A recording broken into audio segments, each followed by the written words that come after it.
Assalamualaikum warahmatullahi wabarakatuh. Hai guys, kita ketemu lagi pada video pembelajaran.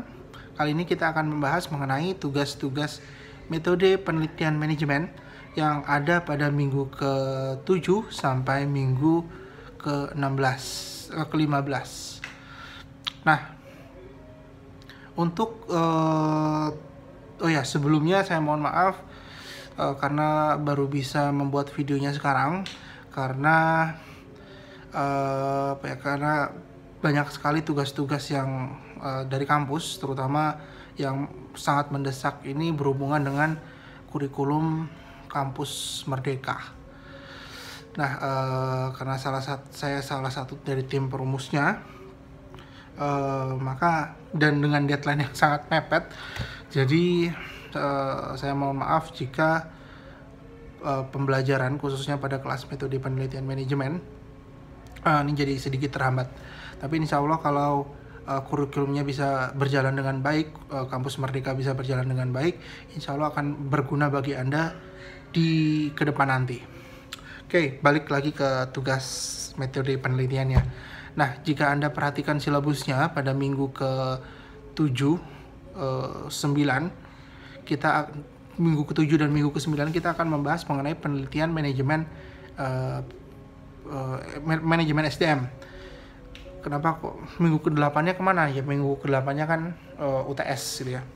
Nah, minggu 7, 9 penelitian manajemen SDM, 10, 11 penelitian manajemen pemasaran, selanjutnya adalah penelitian manajemen keuangan, dan dilanjutkan dengan penelitian manajemen operasional. Nah, 4 bidang ilmu tersebut merupakan rumpun ilmu manajemen. Karena kuliah kita adalah metode penelitian manajemen, maka 4 bidang ilmu manajemen tersebut akan kita pelajari sekaligus. Nah, untuk yang sudah berjalan di minggu ke-7 sama minggu ke-9 nanti adalah penelitian manajemen SDM. Nah, apa tugasnya? Jadi tugasnya nanti Anda akan membuat satu proposal penelitian secara utuh. Sebenarnya bukan satu proposal penelitian sih. Kalau proposal penelitian itu kan biasanya berisi dari bab 1, 2, dan 3 ya. Bab 1 itu biasanya berisi latar belakang, perumusan masalah, tujuan penelitian, manfaat penelitian, dan lain sebagainya. Lalu bab 2 adalah penelitian terdahulu dan landasan teori, dan bab ketiga adalah metodologi penelitian. Nah, untuk tugasnya nanti Anda cukup membuat bab 2 dan bab 3 saja. Bab 2 landasan teori dan bab 2 dan bab 3 gitu ya. Nah, untuk lebih jelasnya nanti Anda bisa melihat materi week 2-nya. Lalu untuk tipe penelitiannya, di metodologi penelitiannya, saya bebaskan untuk memilih Anda mau membuat penelitian kuantitatif atau membuat penelitian kualitatif. That's your choice. Anda mau lebih prefer yang mana, silakan nanti. Nah, lalu untuk rules-nya, jadi dalam tugas Anda nanti, saya akan menyediakan variabel yang wajib harus ada di dalam judul penelitian, dalam judul tugas penelitian Anda. Nah,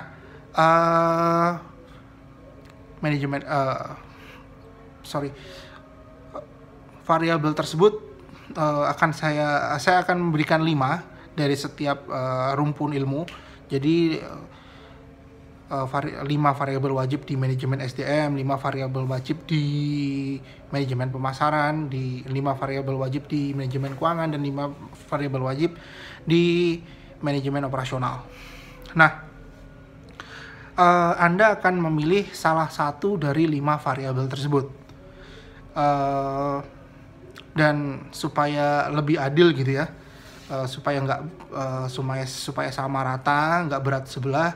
Jadi 5 variabel tersebut saya akan terapkan kuota. Nah, jadi seperti ini misalnya kalau satu kelas jumlahnya 30 orang, sementara variabel wajibnya ada 5, jadi 30 dibagi 5 kan ada 6 ya. Berarti satu variabel hanya diperbolehkan diambil oleh 6 orang mahasiswa. Nah, jadi setiap kelas 5 variabel tersebut harus ada yang mengambil atau harus ada yang memilih.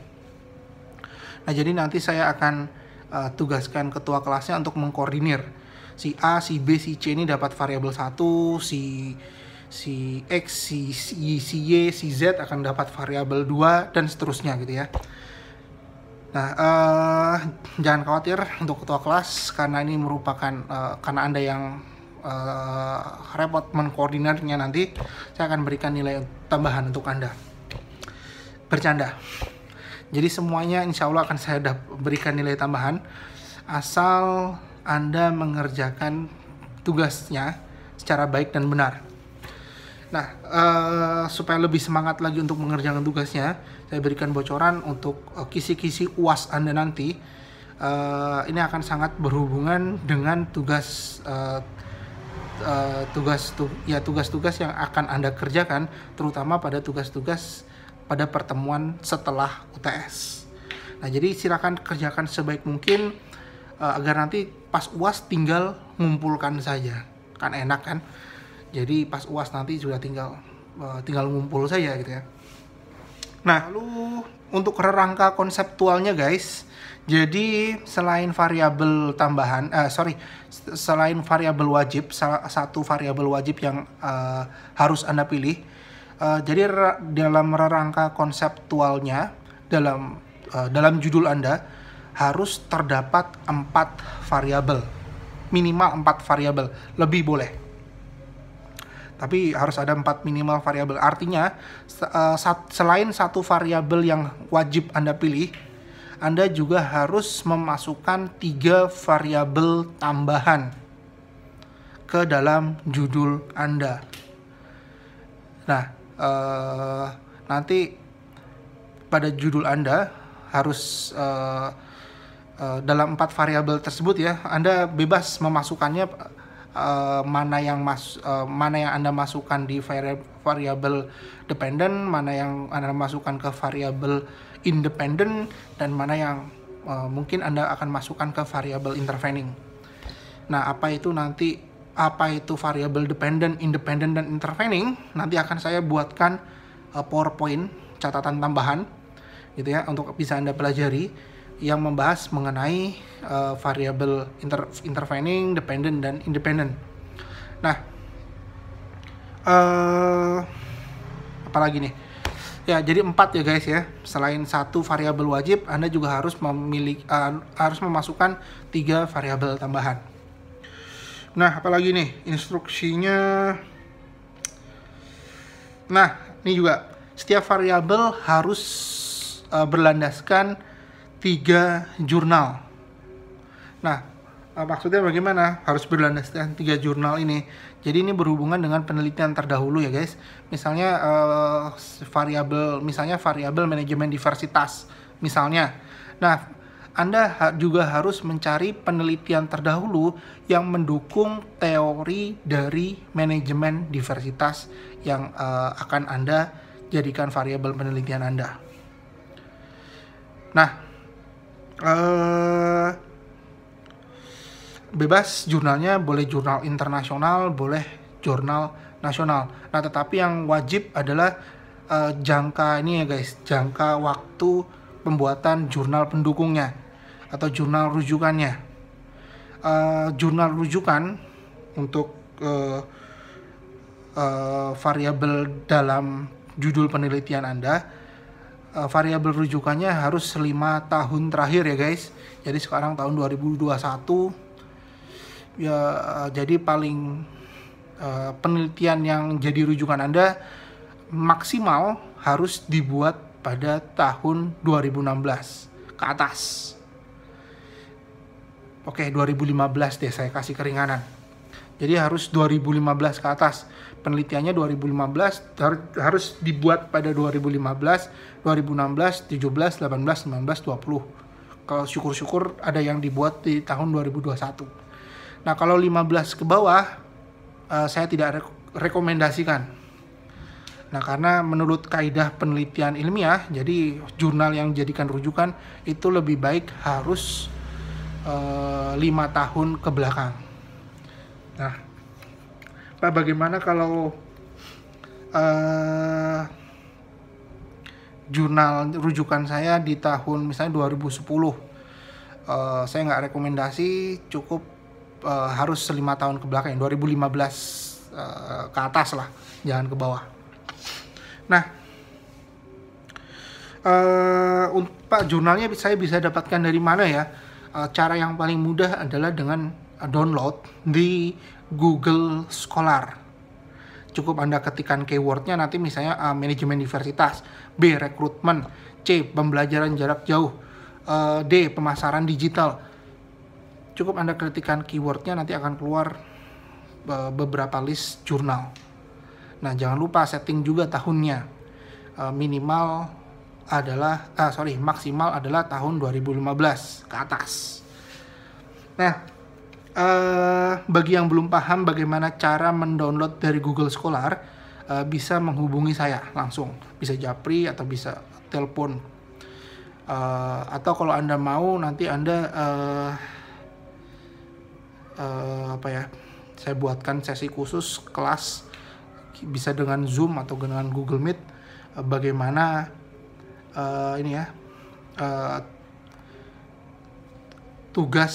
mekanisme tugas dan tetek bengeknya, termasuk di dalamnya mendownload dari Google Scholar gitu ya. Kalau Anda mau sih, kalau enggak juga nggak apa-apa. Nah, kalau misalnya ada yang kalau misalnya Anda kebetulan tahu gitu ya, bagaimana cara mendownload dari Google Scholar, mungkin Anda bisa menjelaskannya ke teman-teman Anda bagaimana caranya. Atau kalau Anda bisa langsung hubungi saya.